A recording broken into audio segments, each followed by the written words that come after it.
Hey, since everyone else is talking about Spottedleaf's heart, why don't I do too? Okay. I've not read Spottedleaf's heart yet, but this is my before reaction. Okay, I was gonna read the first two ebook short stories, whatever you want to call them, and before I read Spottedleaf's heart, but I have misplaced the book midway through Pine Star's Choice. And I'm starting to like Pine Star a bit less. I mean, he was okay. I mean, sure, he betrayed his plan to become a kitty pet, but then I learned Oakstar was his father. I hate Oakstar for what he did to Maple Shade. If you don't know what I mean, read Maple Shade's Vengeance, people. Okay, moving on. Okay, so yeah, I misplaced my copy of whatever that book's called. It's lying somewhere around my house, so I'll find it sooner or later. But in the meantime, it's the perfect time to do a little. What were the Aarons thinking? Okay, so this seems like they wanted an excuse for Thistleclaw to be in the Dark Forest. Why? This is basically character butchering. Just character butchering. I mean, if you go back in the few lines you see in Blue Star's Prophecy, and I don't want to touch that book, it literally burns my skin. I hate that book so much. Spottedleaf wanted to be a medicine cat apprentice, and yet the blurb on the back says, why did Spottedleaf abandon her warrior training to become a medicine cat? She didn't abandon it. She wanted to leave her warrior training because she wanted to be a medicine cat. She was one of the medicine cats who were enthusiastic about being one. She wanted to be one. She was drawn to the medicine den.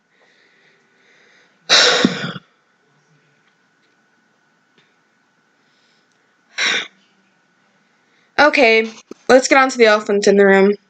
Spotted X Thistle. Okay, so first of all, they're cats, people. You cannot project human attributes onto cats, no matter what. That is where I'm standing right now, because they are cats.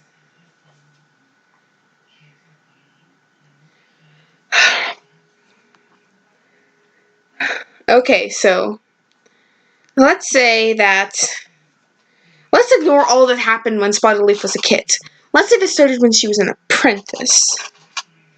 Okay, apprentices are 6 months old. Let's say, so Snowfur died when she was a year and a half old. Let's estimate that Thistleclaw was around a year and a half old as well. Let's estimate that White Storm was a warrior, so they become warriors at roughly around a year old. So let's estimate that his father was around 2 or 3, was around 2.5 years old. White Storm, let's say, was just about a warrior when Spottedleaf was an apprentice. So let's estimate that he was about 2 years old, 2.5 years old, 3 years old.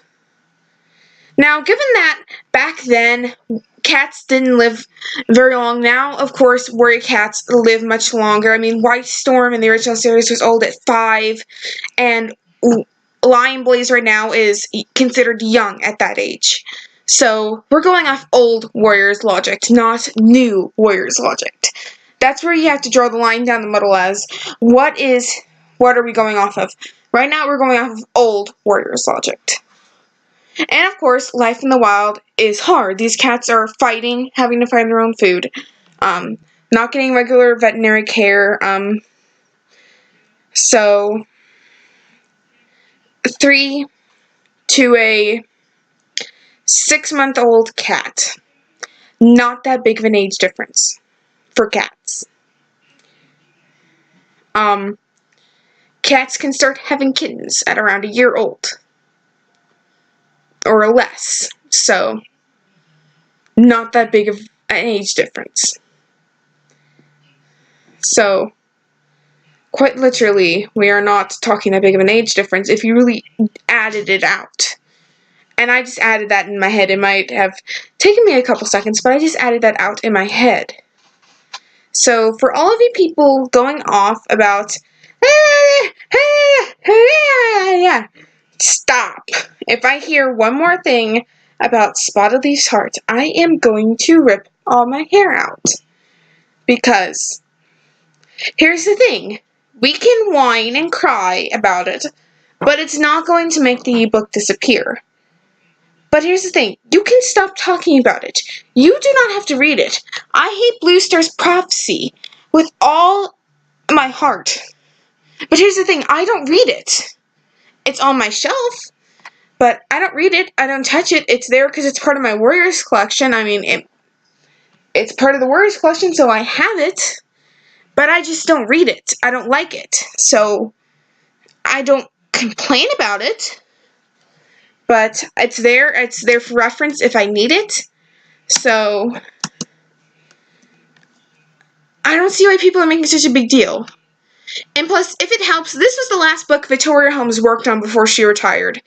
And if it makes any difference, don't make the last thing one of the Aarons worked on. Don't make her go out in a bunch of criticism, because this is something that the Aarons put their hearts and souls into for so many years.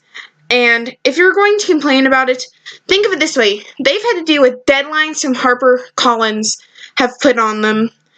They've had books come out 6 months apart where they should have had like deadlines a year or more apart. So they've had to turn these books out so fast where it's surprising that the books are good at all. So, at least be glad that even some of them still want to write this series. At this point, the series should have been driven into the ground by now. Because I'm speaking from experience as a beginning writer. Writing is not easy. It's not easy if you're beginning to write. It's not easy if you've been writing for years. Especially if you try to put yourself into a strict deadline. I've tried writing daily updates before. It's not possible. And that's just a 1-chapter update a day. Imagine people trying to write how long are the books? Like 300 page. It's an average 20-chapter book. Try writing that in 6 months to be ready for every 6-month release. I don't think I would want to write anymore. So, I'm surprised they still have ideas. So, at least cut them some slack.